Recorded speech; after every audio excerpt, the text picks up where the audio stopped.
আজকে আমি বানাবো হলো ঢোকলার রেসিপি। এই রেসিপিটা কিভাবে বানাচ্ছি তাহলে চলুন দেখে নেওয়া যাক।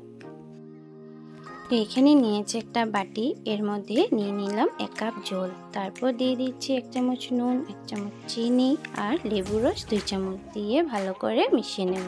তারপর এর মধ্যে 2 কাপ বেসন নিয়ে অল্প অল্প করে ঢালবো আর মেশাবো, না হলে লামস হয়ে যেতে পারে। আর বেসনটাকে আগেই একটু চেলে নিতে হবে, এর মধ্যে কোনো দানা যাতে না থাকে।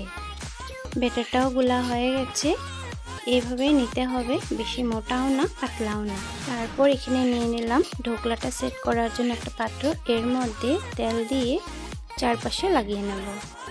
এদিকে নিয়ে নিলাম ঢোকলার ব্যাটারটাকে, এর মধ্যে দিয়ে দিব ইনো, তার উপর দিয়ে দেব সামান্য একটু জল, দিয়ে ভালো করে আবার ফিটিয়ে নেব। ভালো করে মেশানো হয়ে গেছে। এইবার তেল মাখানো পাত্রটার মধ্যে ঢেলে দেব। ঢালা হয়ে গেছে। এইদিকে চুলাতে আমি জল গরম বসিয়ে রেখেছিলাম, ওর উপরে দিয়েছিলাম একটা স্ট্যান্ড। এবার ওই গরম জলের উপর বসিয়ে দেব, আরও একটা ঢাকা দিয়ে দিব, তারপর 25 মিনিটের জন্য রেখে দিব। হয়ে আসলে নামিয়ে নেব। হয়ে গেছে, নামিয়ে নিলাম।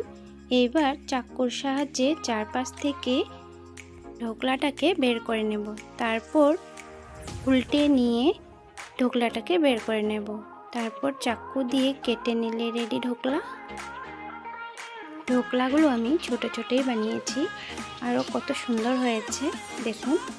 এইবার ঢোকলার জন্য আমরা জলটা রেডি করে নিই। এদিকে আমি ফ্রাই প্যান নিয়ে নিয়েছি, এর মধ্যে দিয়ে দিচ্ছি সাদা তেল, তারপর দিয়ে দিলাম গোটা শস্য, আপনারা চাইলে এখানে কালা শস্য ব্যবহার করতে পারেন। তারপর দিয়ে দিয়েছি কারি পাতা, এর মধ্যে দিয়ে দিব কাঁচা লঙ্কা, দিয়ে একটু ভেজে নেব। তারপর এর মধ্যে দিয়ে দিচ্ছি 1 কাপ জল, তারপর দিয়ে দিব এর মধ্যে লেবুর রস আর চিনি, আর দিয়ে দিব নুন। এগুলোকে দিয়ে ভালোভাবে মিশিয়ে নেব। তারপর অল্প সময়ের জন্য ঢাকা দিয়ে রাখবো, ফুটে আসলেই গ্যাসটা অফ করে দেব। এই জলটা ঠান্ডা হয়ে আসলে ঢোকলার উপর ঢেলে সার্ভ করে নেব। আজকে আমার ঢোকলা রেসিপি রেডি।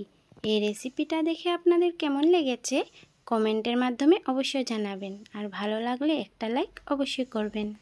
আর ধন্যবাদ বন্ধুরা আমার পাশে থাকার জন্য।